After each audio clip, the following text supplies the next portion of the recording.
काशी की फेमस 80 की अड़ी मनोज के चाय की दुकान पे हम लोग मौजूद हैं और हमारे साथ आप देख ही रहे हैं काशी का जाना माना चेहरा नाम पांडे गुरु हमारे साथ हैं। पहले हम भगवान काशी विश्वेश्वर का प्रार्थना करेंगे। विश्वेशम माधवम डुंडिम दंडपाणिम च भैरवम वंदे काशीम गुहाम गंगा भवानी मणिकर्णिका। हर हर महादेव। गुरु जी हमारे स्टाफ शो में आपका स्वागत है। हम ये जानना चाहते हैं कि आज बनारस बदल रहा है, बनारस में नए कल्चर। ये थोड़ा चाय भी बोल दीजिएगा मनोज जी से, हम लोग चाय भी पीते रहेंगे।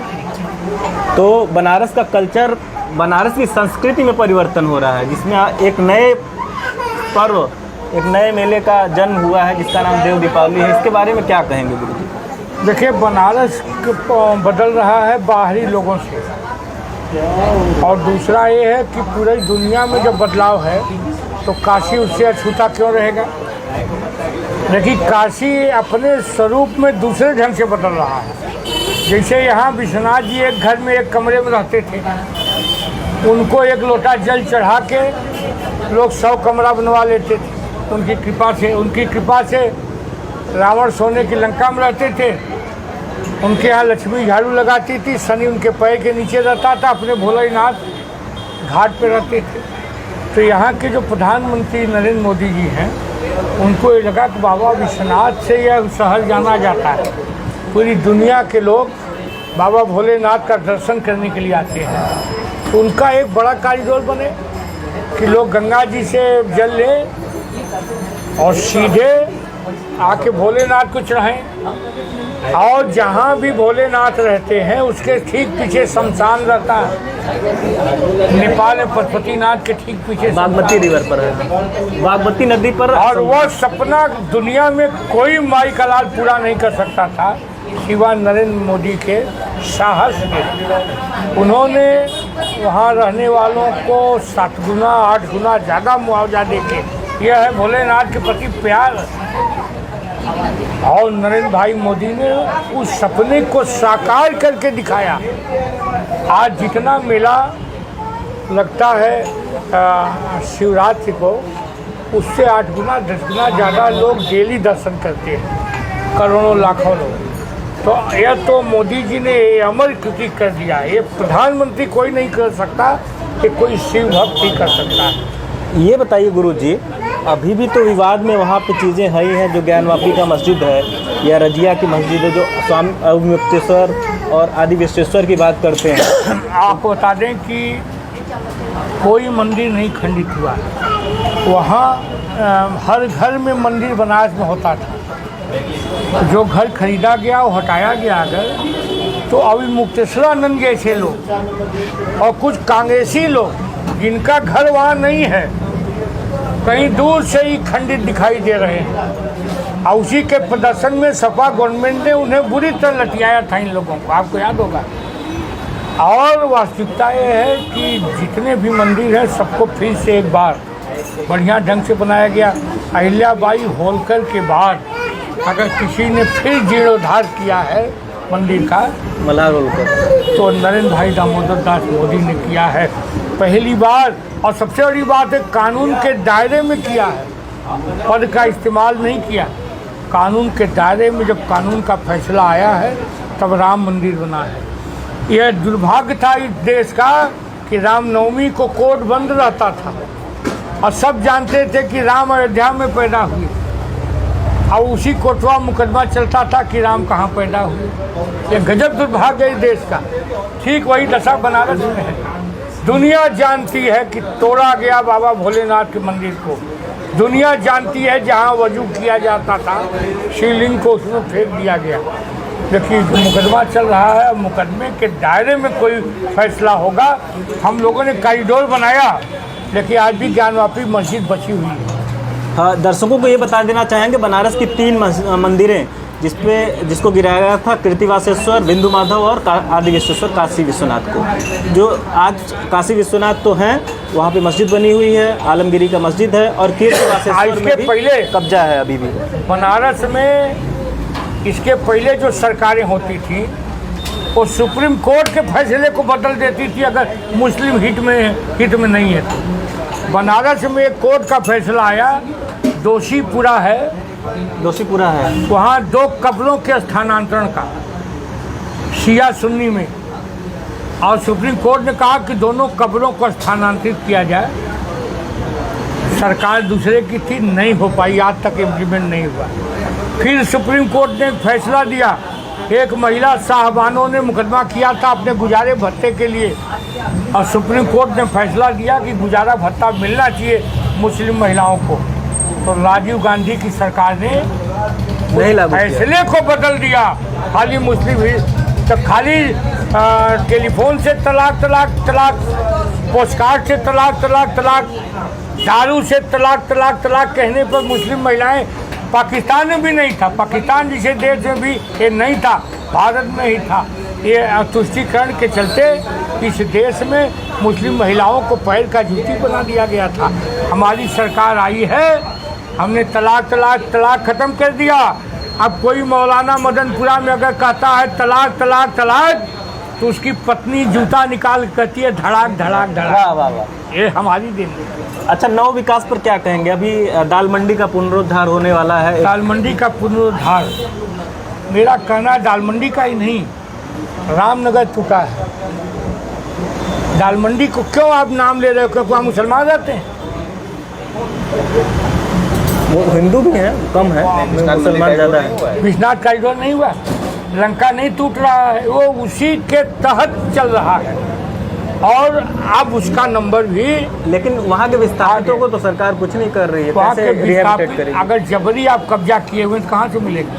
मोहम्मद शाहिद का मकान तोड़ा गया तो मुआवजा दिया गया, समझ नहीं? और हमारी सरकार ही है जो इन लोगों को भारत रत्न तक दे रही है, बिस्मिल्लाह खां को, तो क्यों तोड़ेगी?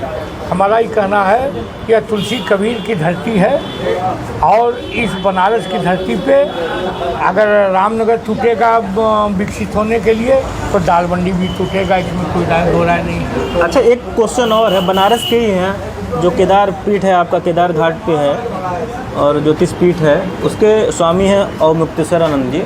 वो इतने खफा क्यों रहते हैं सरकार की विकास, बनारस के विकास? अवमुक्तेश्वरानंद के ऊपर वो छात्र संघ के अध्यक्ष रहे, संपूर्णानंद संस्कृत विश्वविद्यालय के। उनके अंदर की जो महत्वाकांक्षा है, उनके एक तो गुरु को कभी सन्यासी को गुस्सा नहीं आना चाहिए। एक से एक पत्रकार ने उनके गुरु स्वरूपानंद जी से मोदी का नाम ले लिया तो एक तमाचा मार दी। याद करिए, तो उन्हीं के चेले हैं ना, और भी अभी अदालत में है कि है कि नहीं है, सही बात है कि नहीं? तो वो अवमुक्तेश्वरानंद जी रह के उनके अंदर का उमाशंकर पांडे ऊपर आ जाता है, ठीक बात है कि नहीं? वो घोर कांग्रेसी हो जाते हैं, ठीक है, और इस तरह की बात करने लगते हैं।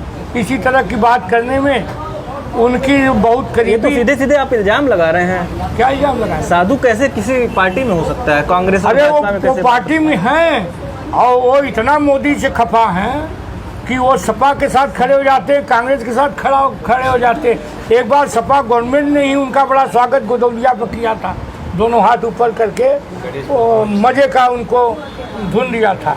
मेरा कहना है कि आप संत हैं, संत न कर छोड़े संतई कोटिक मिले या संत, आ उनके जहाँ एक कोटिक मिल जाला वो भक्त से ओहर हो जाने, ये दुर्भाग्यजनक हो। मेरा हमारी कहे के हो का विश्वनाथ कॉरिडोर खराब बनल, राम मंदिर जो बनल वो खराब रल का, अदालत के फैसला आए तो 500 साल के बाद राम मंदिर का निर्माण हुआ। ये विंध्याचल कॉरिडोर बढ़िया बना है, तो कि उज्जैन महाकाल तो कौन चीज का विरोध है भैया? किस चीज का आप विरोध कर रहे हैं, जरा बताइए। वैष्णो देवी संपूर्ण है कि नहीं? सनातन का परचम लहरा रहा है, तब काहे अवमुक्तेश्वरानंद बौरा रहा है?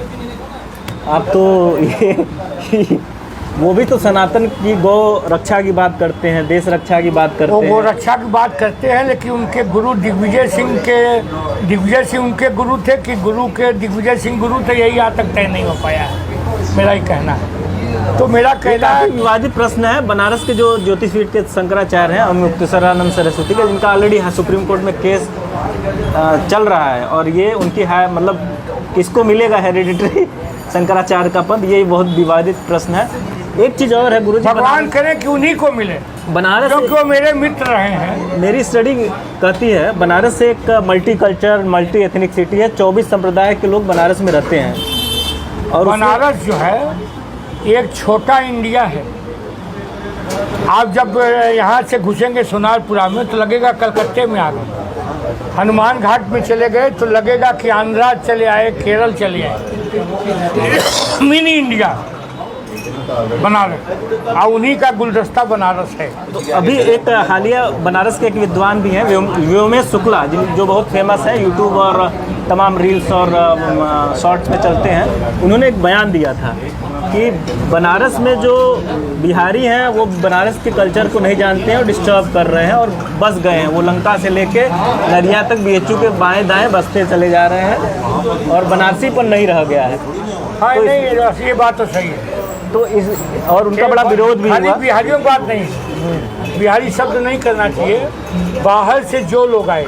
नहीं, ये उनका स्टेटमेंट था, वो टॉक शो में उन्होंने किया, फिर वो रील पे और दोनों मिला के बनारसीपन खत्म हो गया। हम लोग भी कभी पहले बाद में माफ़ी भी मांगा उन्होंने, क्षमा याचना किया और लाखों क्षमा याचना किया, ये सही है। लेकिन बनारस के कल्चर को जो बाहरी लोग आए आके यहाँ बसे, धीरे धीरे बनारसीपन के ऊपर जैसे यहाँ लोग गाली देते तो उनको बुरा लगता है कि अरे बनारस के लोग गाली देते हैं। आज बनारस गाली में तीसरे नंबर पर आ गया, फर्स्ट में कानपुर आ गया है कि नहीं।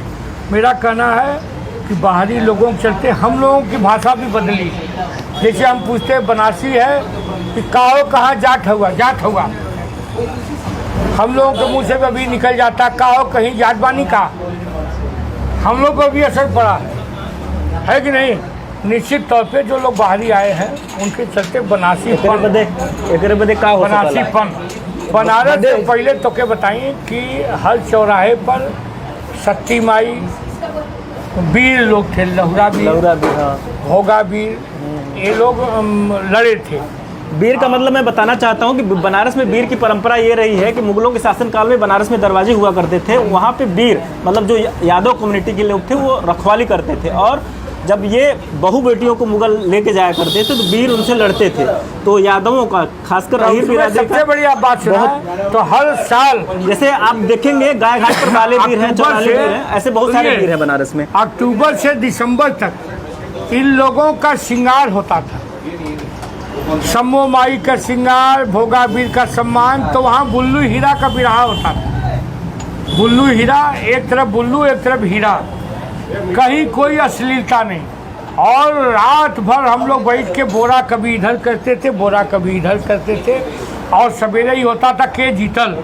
और हीरा लाल जी को देखिए तो लगता था हीरा लाल यादव प्रसिद्ध बिरहा के गायक, पद्मश्री हीरा लाल यादव था कि खद्दर का कुर्ता पजामा पहने और कुर्ता धोती पहने, टोपी लगाए, और ऐसे देखे जब करतार बजना शुरू होता था उनका, कोई अश्लीलता नहीं, समझ नहीं।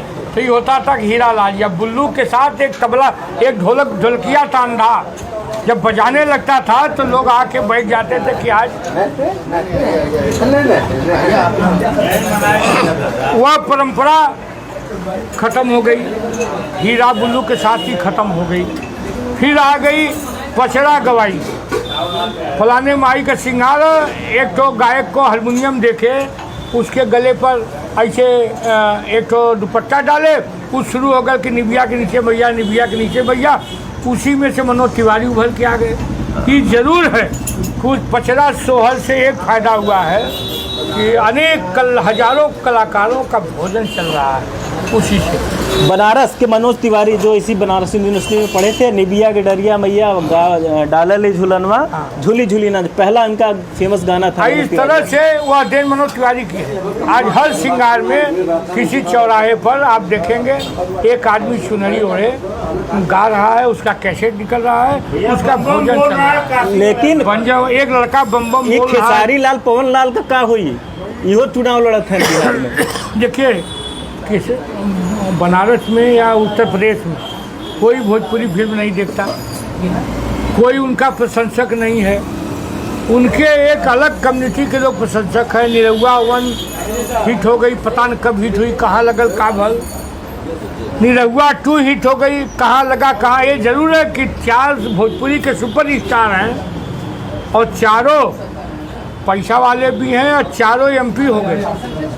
निरहुआ एमपी हो गए, रवि किशन एमपी हो गए, मनोज तिवारी एमपी हो गए, ये लड़ रहे हैं बाबू साहब जो है पवन लड़ी रहे हैं, केसारी लड़ी रहे हैं, और एक यानी पांडे जी भी लड़ रहे हैं। हाँ, जहाँ से वो लड़ रहे हैं कि तय है कि उनके समर्थक लोग हैं। फुलाट पांडे भी लड़ रहे हैं। तो मेरा कहना है कि वहाँ के लिए सुपरस्टार हो सकते हैं। बनारस में इन लोगों की कोई फिल्म नहीं देखता, कोई इनकी कोई चर्चा नहीं करता। मनोज तिवारी चूँकि बनारस रहे हैं इसलिए उनकी चर्चा। और एक चीज़ और मैं पूछना चाहता हूँ, देव दीपावली पे घाटों पे भीड़ बहुत बढ़ रही है, और इसको लेके क्या बनारस के लोगों का क्या है? सचेत रहना पड़ेगा, क्योंकि एक बार देखिए बनारस में देव दिवाली पर अप्रत्याशित भीड़ होती है घाटों पर। कहीं कोई पुलिस की व्यवस्था नहीं, कायदे से घाटों पर बाढ़ रहती है, उस पानी की कोई सफाई नहीं। कहीं दलदल में आदमी चला जाए, कभी कहीं कहीं दलदल हो जाता है, डूब के मर जाए, कोई एक बड़ी भगदड़ वाली घटना हो जाए, कोई बम विस्फोट की घटना हो जाए। इससे प्रशासन को सचेत रहना पड़ेगा। अरे अभी हम लोग तो दीपावली जो मनाए हैं, और उसमें और देव दीपावली में गुरुजी क्या फर्क है? देव दिवाली असत्य पे सत्य का विजय है, या देव दिवाली सत्य पे असत्य का विजय है। तो ये कह रहा हूँ गुरुजी, अभी बनारस में बहुत काम होना है। मोदी जी की जो विजन है उस पर मोदी जी काम कर रहे हैं। अगला क्या मिशन होगा? दाल मंडी के बाद टूटने के बाद क्या फिर हम लोग आगे क्या? अब नहीं, ये बनारस जैसे गुजरात मॉडल था वैसे काशी एक मॉडल रहेगा चुनाव में, और वो अब दिखाई देने लगा। जो लोग काशी आते हैं ना, जाके कहते हैं कि गजब। ये अलग बात है कि इस बार कुंभ में जो लोग आए बनारस से लुटा के गए। बनारस का गुरुजी नेपाल के साथ बड़ा रिश्ता रहा है। बनारस के अभी नेपाल में जो सुशीला कार्की प्रधानमंत्री हैं, वो उनका भी बनारस से संबंध रहा है। बनारस में नेपाली खपड़ा एक मोहल्ला है ललिता घाट। हाँ, अब बनारस में पशुपतिनाथ का मंदिर भी है। दूध विनायक पूरा क्षेत्र नेपाली। 6 प्रधानमंत्री उसने दिया। बीपी कोयराला, जीपी कोयराला, भट्टराई पान भी खाते थे। अभी एक एमपी भी दिया था, प्रदीप गिरी, जो मर गए कैंसर से, हमारे मित्र थे। और नेपाल का कल्चर एक है, नेचर एक है, एग्रीकल्चर एक है, बस सिग्नेचर एक होना चाहिए। पशुपतिनाथ विश्वनाथ दोनों लोगों को जोड़ना है। माता सीता और राम मिल के ही ये नेपाल भारत है। मेरा कहना है इस परंपरा को लागू रहना चाहिए। अभी जो कारगिल हुई हैं, यही लॉ की विद्यार्थी थी, यहीं से उन्होंने पॉलिटिकल साइंस में MA किया। अब आज वहाँ की प्रधानमंत्री हैं। हम लोग बड़ा हर्ष होता है। नेपाल छोटा भाई है, लेकिन दुर्भाग्य है कि नेपाल कहीं कहीं चाइना के बहकावे में। लेकिन नेपाल के लोग एक बात कहते हैं कि भारत एक बड़े भाई का रोल नहीं अदा किया है। ऐसा क्यों है? मैं नेपाल में रहा हूँ, जानता हूँ। बड़े भाई का रोल नहीं अदा किया है। मैं ये बात नवासी की कर रहा हूँ, जब राजीव गांधी सोनिया के साथ गए थे पशुपति और उनको रोका गया था, फिर उसके बाद ब्लॉकेड हुआ। मेरा ही कहना है कि नेपाल के लोगों से हमारी बात हुई। मैं गया था भारत की तरफ से भेजने के लिए। नेपाल का 100% नेपाली चाहता है कि हिंदू राष्ट्र हो। ये तो है, मैं भी रहा हूँ। 100% नेपाली चाहता हिंदू राष्ट्र हो। और अनेक दलों के लोगों ने, चाहे वहाँ की कम्युनिस्ट पार्टी हो, चाहे नेपाली कांग्रेस हो, इन लोगों ने संविधान में जोड़वा दिया वो क्या कहते हैं धर्मनिरपेक्ष। वह धर्मनिरपेक्ष राष्ट्र नहीं है। नेपाल हिंदू राष्ट्र था, है और रहेगा। वहाँ की जनता दुखी है, वो चाहती है कि नेपाल को हिंदू राष्ट्र बनाया जाए। ये जो घटना हुई है उन लड़कों का बयान सुनिए। उन सारे लड़कों का ही बयान था कि प्रधानमंत्री मोदी जी जैसा होना चाहिए। बोला कि नहीं उन लोगों ने? अब विपक्ष कहता है कि भारत में भी नेपाल की तरह घटना हो। ये दुर्भाग्य। राहुल गांधी ने कहा कि जेएनजी में उबाल है, कुछ भी हो सकता है। जेएनजी में उबाल है तो पहला नौबत राहुल गांधी की ही आएगी, जो कहते हैं सनातन को जड़ से उठा के स्टालिन के साथ मिलके कहते हैं सनातन को उखाड़ कर फेंक दूंगा। वह जनता जब दौड़ाएगी तो 10 जनपद को उखाड़ कर फेंक देगी। नेपाल के भारत के रिश्ते बहुत क्लोज हैं। बुध चले लुम्बिनी से तो भारत आए गया। जनकपुर जो विराटनगर में है। Janakpur is very famous for the Sita, माँ सीता, और उनका संबंध अयोध्या से है जनकपुर। नेपाल और भारत के रिश्ते बहुत बहुत बहुत सदियों पुराने हैं, कोई नए नहीं है। और नेपाल के लिए प्रधानमंत्री मोदी जी बहुत सारे योजनाओं, बहुत सारे चीज़ों पर काम कर रहे हैं और ये रिश्ता बना रहेगा।